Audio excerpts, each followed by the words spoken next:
মৰমৰ চতুৰ্থ মান শ্ৰেণীৰ ছাত্ৰ-ছাত্ৰীসকল তোমালোকৰ পৰিৱেশৰ এটা গুৰুত্বপূৰ্ণ পাঠ 12 অসমৰ কুটিৰ শিল্প। আজি এই পাঠটো আমি পঢ়িম আৰু পঢ়াৰ লগতে পাঠটো সম্পূৰ্ণকৈ আমি আলোচনা কৰিম। আলোচনাৰ লগতে ইয়াৰ ভিতৰুৱা প্ৰশ্ন আৰু বাহ্যিক প্ৰশ্ন দুইটাই আমি সমাধান কৰিম।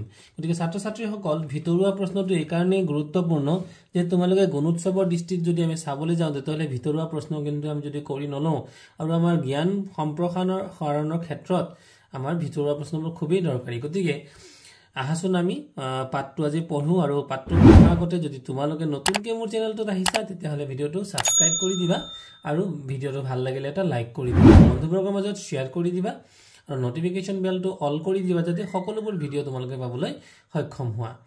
এতিয়া চাওঁ আহাচোন আমি প্ৰথমটো চিত্ৰ আমি দেখি আছো যে চিত্ৰ নং 1 এয়া আছিল চিত্ৰ নং 1। আমি ইয়াতে এজন কাঠ মিস্ত্ৰীক দেখিছো, তেওঁ কাঠৰ আচবাব তৈয়াৰ কৰি আছে। 2 নম্বৰ চিত্ৰটো হৈছে এজন ইয়াত কহাৰৰ চিত্ৰ, অৰ্থাৎ কহাৰ শাল, আৰু এই কহাৰ শালত বিভিন্ন কাঠৰ সামগ্ৰীবোৰ তেওঁলোকে বনাই আছে। 3 নম্বৰ চিত্ৰটো হৈছে এটা মাটিৰ পাত্ৰ বনাই থকা এজন কুমাৰৰ চিত্ৰ, যিসকলে মাটিৰ পাত্ৰ বনায় তেওঁলোকক আমি কুমাৰ বুলি কওঁ। আৰু 4 নম্বৰ চিত্ৰত আছিল বাঁহৰ বাচন বৰ্তন বাঁহৰ সামগ্ৰী বনাই থকা এজন লোক আৰু তেওঁক কোৱা হয় বাঢ়ৈ। বাঁহেৰে বিভিন্ন ধৰণৰ ডলা, চালনী, খৰাহী ইত্যাদিবোৰ বনাই থকা দেখা গৈছে। 5 নম্বৰ চিত্ৰটো হৈছে শিপিনী, অৰ্থাৎ তেওঁলোকে বিভিন্ন ধৰণৰ কাপোৰ বয়। গতিকে এয়া হৈছে শিপিনী তাঁতশালৰ চিত্ৰ, লগতে যঁতৰ আদি বিভিন্ন ধৰণৰ চিত্ৰৰ ব্যৱহাৰ দেখুওৱা হৈছে। আৰু 6 নম্বৰ চিত্ৰটোত আছে কমাৰ। পাৰ্থক্যটো হ'ল যিসকলে লোৰ সামগ্ৰী তৈয়াৰ কৰে তেওঁলোকক কোৱা হয় কমাৰ আৰু যিসকলে মাটিৰ সামগ্ৰী তৈয়াৰ কৰে তেওঁলোকক কোৱা হয় কুমাৰ। এতিয়া আমি পাঠটোলৈ যাওঁ আহাচোন। আমাক ইয়াত দিছে যে শিপিনীৰ চিত্ৰকেইখনলৈ ভালদৰে চোৱাচোন, চিত্ৰখনত মানুহবোৰে কি কি কৰি থকা দেখা পাইছা। গতিকে আমি ইতিমধ্যে আচলতে আলোচনা কৰিছোৱে যে চিত্ৰবোৰত কি কি কাম কোনে কৰি আছে, তেওঁলোকে কৰা কামবোৰৰ পৰা আমি কি কি সামগ্ৰী পাওঁ। শিক্ষকৰ সহায়ত আলোচনা কৰি তলৰ তালিকাখন সম্পূৰ্ণ কৰা। গতিকে ছাত্ৰ-ছাত্ৰীসকল মই তোমালোকৰ সুবিধাৰ্থে ইতিমধ্যে বিষয়টো আলোচনা কৰিছো। গতিকে ইয়াত এখন টেবুল এখন তালিকা দিয়া হৈছে, এই তালিকাখন আমি পূৰ কৰিব লাগে। গতিকে 1 নং চিত্ৰত কি দিছিল বাৰু? 1 নং চিত্ৰত আছিল এজন কাঠ মিস্ত্ৰী, নহয়নে বাৰু? কি কি সামগ্ৰী তৈয়াৰ কৰিছে? তেওঁ চকী, মেজ, ডেস্ক, বেঞ্চ, আলমাৰী আদি তৈয়াৰ কৰিছে। প্ৰয়োজন হোৱা কেঁচা সামগ্ৰী কি কি লাগিব?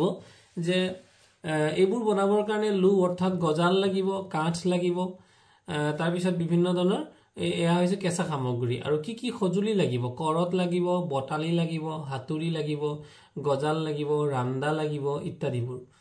তাৰপিছত আছিল 2 নম্বৰ চিত্ৰটো আচলতে কহাৰৰ চিত্ৰ, অৰ্থাৎ কহাৰ শালত কহাৰে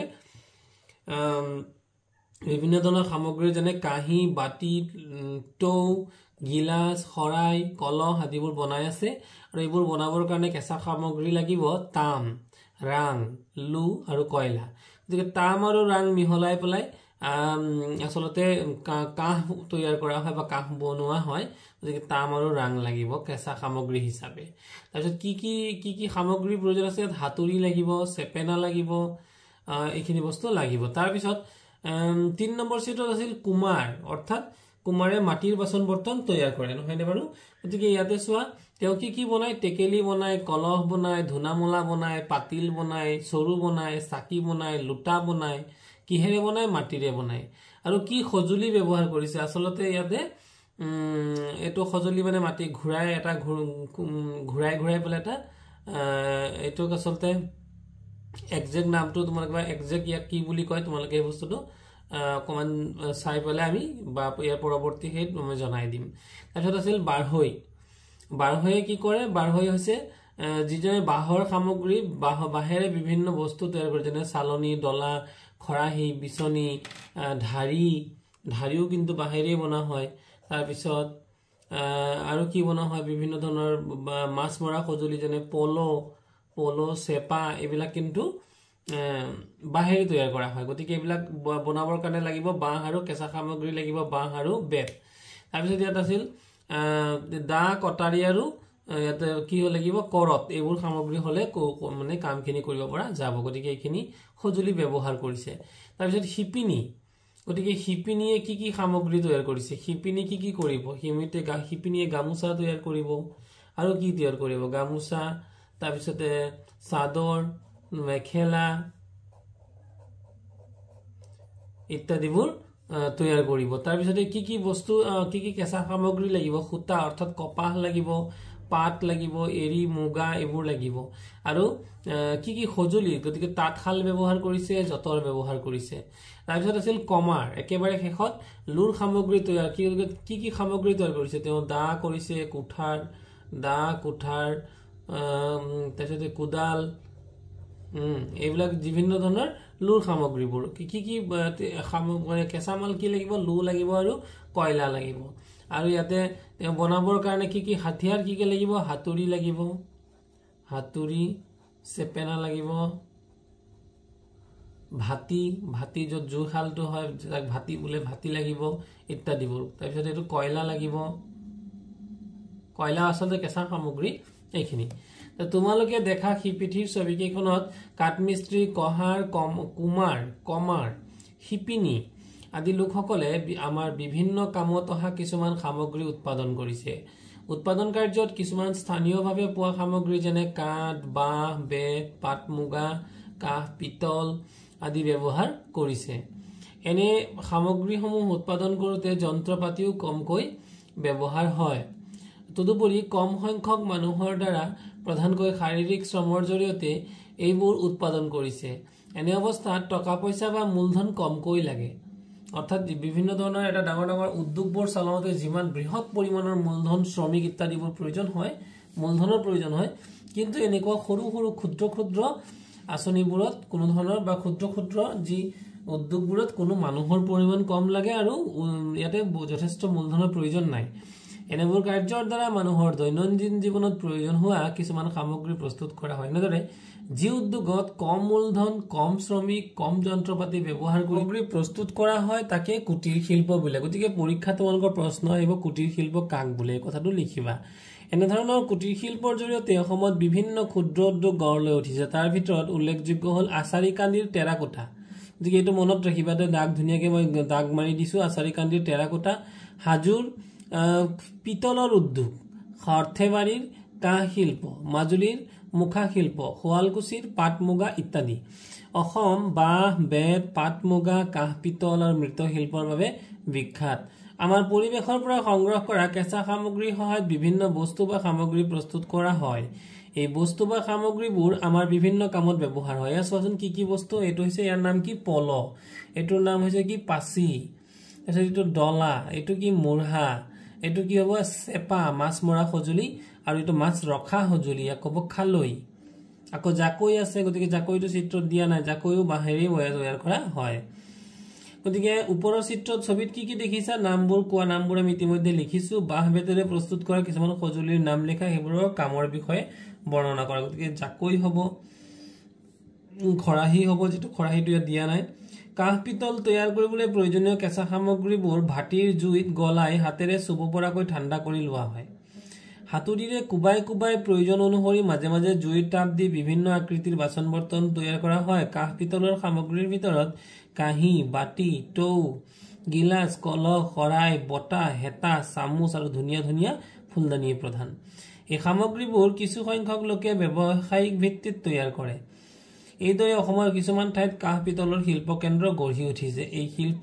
কোনো লোকে পৰম্পৰাগতভাৱে চলাই আহিছে অসমৰ সৰ্থেবাৰী কাঁহ শিল্প আৰু হাজো পিতল শিল্পৰ বাবে বিখ্যাত গতিকে সৰ্থেবাৰী কিহৰ বাবে বিখ্যাত আমি সৰ্থেবাৰীটো দাগ মাৰিছো কাঁহ শিল্পৰ বাবে বিখ্যাত মনত ৰাখিবা আৰু হাজো কিহৰ বাবে বিখ্যাত পিতল শিল্পৰ বাবে বিখ্যাত গতিকে এই পৰীক্ষাত প্ৰশ্ন আহে যে পিতল শিল্পৰ বাবে বিখ্যাত ঠাইডোখৰৰ নাম কি বা কাঁহ শিল্পৰ বাবে প্ৰসিদ্ধ ঠাইডোখৰৰ নাম কি উল্টা কেনেকৈ আহিব পাৰে সৰ্থেবাৰী কিহৰ বাবে বিখ্যাত বা হাজো কিহৰ বাবে বিখ্যাত গতিকে এই প্ৰশ্নবোৰ তোমালোকে মন দিবা ইয়াৰ পিছত তোমালোকে চিত্ৰত দেখিছা যে শিপিনীয়ে তাঁতশালত কাপোৰ বৈ আছে আৰু ইয়াতে বিভিন্ন ধৰণৰ সামগ্ৰী কিছুমান ব্যৱহাৰ কৰা হয় আচলতে এই সামগ্ৰীবোৰৰ নামবোৰ দুই এটা আমি কালেকশ্যন কৰি ইয়াত তুমি নামটো লিখিছো যেনে এইটো কোৱা হ'ব যঁতৰ তাৰ পিছত এইটো কোৱা হ'ব দুৰপতি দেখিছা এই যে এনেকে আস্তনা কিছুমান মানে সৰু জালিৰ নিচিনা ইয়াক কোৱা হয় দুৰপতি আৰু এনেকে এই মানে ঘূৰ্ণিডালৰ নিচিনা ব্যৱহাৰ কৰা কৰা হয় বান্দৰী বুলি কয় গতিকে এই পাৰ্টছবোৰৰ নাম তোমালোকে জানিবাচোন আৰু দুই এটা মই পাৰিলে আৰু যতনাই পেলাই দিবলৈ যত্ন কৰিম ওপৰৰ ছবিখনলৈ মন কৰা ছবিখনত দেখা তাঁতশালৰ সঁজুলিসমূহৰ নাম লিখিবলৈ দিছে আমাৰ গাঁও অঞ্চলত প্ৰায়ভাগ মানুহৰ ঘৰতে তাঁতশাল আছে। তাঁতশাল এখনত কাঠ, বাঁহ, বেত আদিৰে সজা বহুতো সৰু ডাঙৰ সঁজুলি বা বস্তু থাকে। অসমৰ শিপিনীয়ে তাঁতশালত বিভিন্ন ধৰণৰ কাপোৰ বয়। গৰমৰ দিনত পিন্ধা আৰামদায়ক কপাহী কাপোৰবোৰ কপাহী সূতৰে তৈয়াৰী। গতিকে গৰমৰ দিনত কি পিন্ধা হয়? কপাহী কাপোৰ। জাৰৰ দিনত ব্যৱহাৰ কৰা এৰী চাদৰবোৰ, এৰী চাদৰ কিন্তু এৰী সূতাৰে তৈয়াৰী। তাঁতশালত সাধাৰণতে কপাহী, এৰী, মুগা কাপোৰ বোৱা হয়। অসমৰ পাট, মুগা আৰু এৰী কাপোৰে দেশে বিদেশে আদৰ পাইছে। ব্যৱসায়ৰ বাবে সৰহকৈ কাপোৰ বয় ওলাবলগীয়া হয় কাৰণে যথেষ্ট সংখ্যক তাঁতশালৰ প্ৰয়োজন। একেলগে বহুতো তাঁতশাল পাতি কাপোৰ বোৱাকে বয়ন কেন্দ্ৰ বোলে। অসমৰ বহুতো মহিলাই এনেদৰে বয়ন কেন্দ্ৰ স্থাপন কৰি আৰ্থিকভাৱে স্বাৱলম্বী হোৱাৰ উপৰি আন 10জনকো স্বাৱলম্বী হোৱাত সহায় কৰিছে। অসম পাট মুগাৰ বাবে বিখ্যাত। গতিকে অসম কিহৰ বাবে বিখ্যাত? এবাৰ হ'ল এশিঙীয়া গড়ৰ বাবে বিখ্যাত আৰু এটা হ'ল পাট মুগাৰ বাবে বিখ্যাত। অতীতৰ পৰা অসমৰ কিছুমান লোকে পাট, মুগা, এৰী আৰু কপাহী কাপোৰ ঘৰতে বোৱা কটা কৰি বেচা কিনা কৰি আহিছে। এৰী, মুগা আৰু পাট পলুৰ পৰা বিশেষ পদ্ধতিৰে সূতা উলিয়াই তাঁতশালত বয় কাপোৰ তৈয়াৰ কৰা হয়। বৰ্তমানৰ অসমৰ বহুতো ঠাইত আৰু ব্যক্তিগতভাৱে বা আত্মসহায়ক গোটসমূহৰ জৰিয়তে ব্যৱসায়িক ভিত্তিত এই পাট, মুগা, এৰী কাপোৰবোৰ তৈয়াৰ কৰিবলৈ লৈছে। এইদৰে একোটা বয়ন কেন্দ্ৰ গঢ়ি উঠিছে। অসমৰ শুৱালকুছি, তোমালোকে গোলকৈ দাগ দিছো ছাত্ৰ ছাত্ৰীসকল মন কৰিবা, ঢকুৱাখানা আদি ঠাই পাট মুগা কাপোৰৰ বাবে বিখ্যাত। গতিকে পাট মুগাৰ বাবে বিখ্যাত দুটা ঠাইৰ নাম, তেতিয়া কি লিখিবা? ঢকুৱাখানা আৰু শুৱালকুছি। আনহাতে তেজপুৰ, কামৰূপ, বাক্সা, মৰিগাঁও, কোকৰাঝাৰ আদি ঠাইত কপাহী আৰু এৰী কাপোৰ। গতিকে কপাহী আৰু এৰী কাপোৰৰ বাবে বিখ্যাত ঠাইৰ নাম কামৰূপ, তেজপুৰ, বাক্সা, মৰিগাঁও, কোকৰাঝাৰ আদি। কপাহী আৰু এৰী কাপোৰৰ নানান বয়ন শিল্পৰ উদ্যোগ গঢ় লৈ উঠিছে। শুৱালকুছিতে এই বয়ন কেন্দ্ৰসমূহ কেন্দ্ৰীভূত হৈ আছে বাবে ঠাইখনক বস্ত্ৰ নগৰী বোলে। গতিকে অসমৰ বস্ত্ৰ নগৰী কোনখন বা কোনখন ঠাইক অসমৰ বস্ত্ৰ নগৰী বুলি কোৱা হয়? উত্তৰটো হ'ব শুৱালকুছি। শুৱালকুছিটো মই এনেকে গোল দাগ মাৰি দিছো, তোমালোকে এইটো বিশেষভাৱে মনত ৰাখিবা। কুমাৰৰ চাক ব্যৱহাৰ কৰি ব্যৱসায়িক ভিত্তিত কম সংখ্যক মানুহৰ সহায়ত মাটিৰ বিভিন্ন বস্তু গঢ় দিয়া হয়। এই মাটিৰ বস্তুবোৰ গঢ় দিবলৈ আলতীয়া মাটিৰ, গতিকে কুমাৰৰ কি বুলি কৈছে? কুমাৰৰ চাক। গতিকে আমি সেই প্ৰথমতে এটা আমি চাইছিলো, কুমাৰে ব্যৱহাৰ কৰা এই যন্ত্ৰবিধৰ নাম হ'ব চাক। এই মাটিৰ বস্তুবোৰ গঢ় দিবলৈ আলতীয়া মাটিৰ প্ৰয়োজন। আলতীয়া মানে হৈছে আঠা মাটি। আমাৰ দৈনন্দিন জীৱনত ব্যৱহাৰ কৰা কিছুমান সামগ্ৰী যেনে চৰু, চাকি, লোটা, কলহ, কাঁহী, গিলাচ, বাতি আদি মাটিৰে তৈয়াৰ কৰা হয়। ইয়াৰ উপৰি আমি সজোৱা বিভিন্ন আকৰ্ষণীয় বস্তু যেনে ফুলদানি, মূৰ্তি, পুতলা আদিও মাটিৰে তৈয়াৰ কৰা হয়। এইবোৰেই হৈছে মৃৎশিল্প। গতিকে মাটিৰ দ্বাৰা যিবোৰ শিল্প প্ৰচলিত হৈ আছে সেয়াকে কোৱা হয় মৃৎশিল্প। মৃৎশিল্পৰ অন্যতম আকৰ্ষণ হ'ল টেৰাকোটা। এইটো বৃহৎ ইম্পৰ্টেণ্ট এটা প্ৰশ্ন যে মৃৎশিল্পৰ অন্যতম আকৰ্ষণটো কি? এইটো আহিয়ে থাকে পৰীক্ষাত। উত্তৰটো হ'ব টেৰাকোটা। এই শিল্পত আলতীয়া আৰু বালিচহীয়া মাটি মিহলাই লৈ মাটিৰে বিভিন্ন বস্তু যেনে মূৰ্তি, পুতলা আৰু বিভিন্ন আকৃতিৰ জীৱ জন্তু আকৰ্ষণীয়ভাৱে গঢ় দিয়া হয়।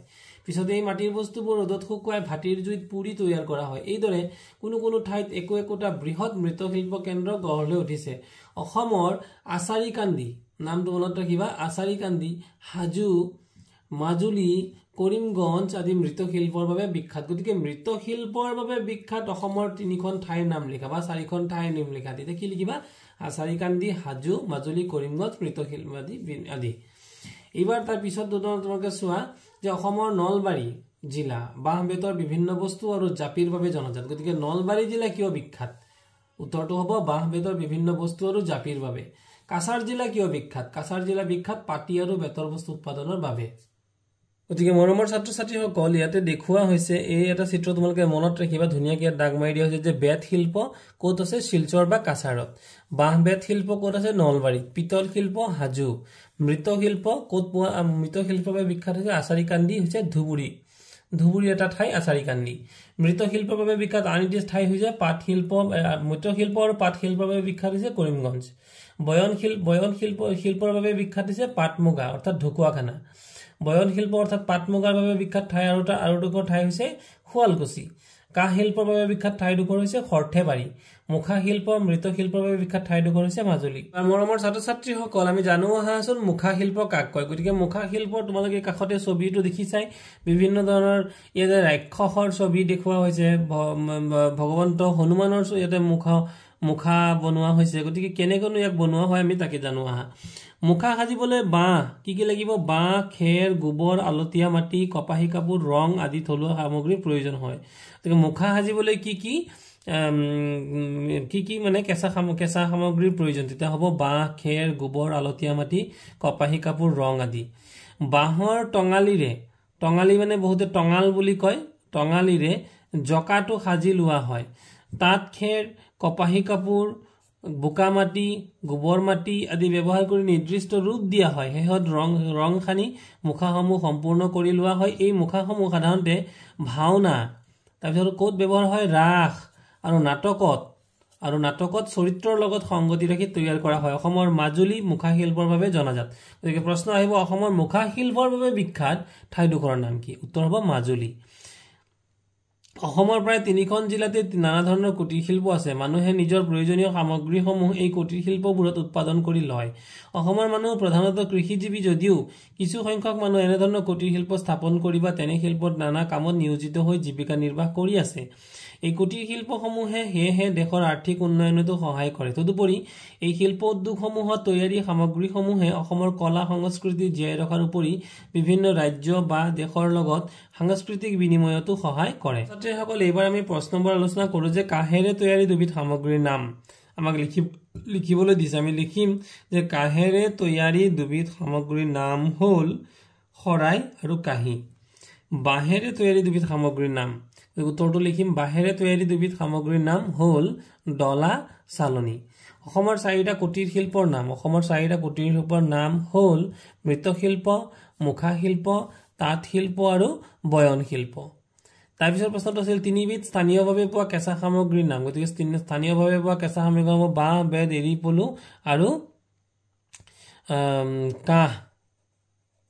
কাঁহ পিতল বুলি লিখিছো কাঁহ পিতল তাৰপিছত এয়া হৈ গ'ল আমাৰ প্ৰশ্ন তাৰপিছত আছে দিছে তলত উল্লেখ কৰা সামগ্ৰীসমূহ কোন কোন কুটিৰ শিল্পৰ লগত জড়িত তাৰ এখন তালিকা প্ৰস্তুত কৰে টেকেলিটো কি কুটিৰ শিল্প হ'ব টেকেলি কিহেৰে বনায় মাটিৰে গতিকে এইটো মৃৎশিল্প হ'ব বটা হ'ব কাঁহ শিল্প মেখেলা চাদৰ হ'ব বয়ন শিল্প কাঁহী বাতি এয়া হ'ব কাঁহ শিল্প বা পিতল শিল্প চাকিটো হ'ব মৃৎশিল্প এইটো চাকিটো হৈ যাব মৃৎশিল্প ঠিক তেনেকৈ লোটাটো হ'ব মৃৎশিল্প ৰিহাটো হ'ব বয়ন শিল্প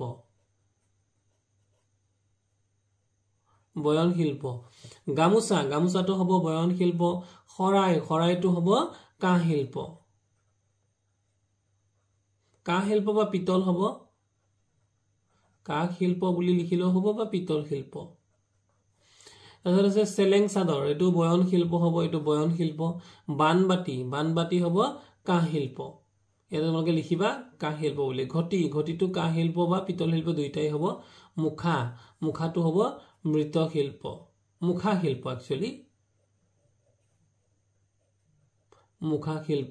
আৰু আছে গছাটো হ'ব বয়ন শিল্প গতিকে এতিয়া কাৰ চিন্তি আমি এইটো মিলাও আহাচোন যে সৰ্থেবাৰী কিহৰ বাবে বিখ্যাত কাঁহৰ শিল্পৰ বাবে ঢকুৱাখানা কিহৰ বাবে বিখ্যাত বয়ন শিল্পৰ বাবে তাৰপিছতে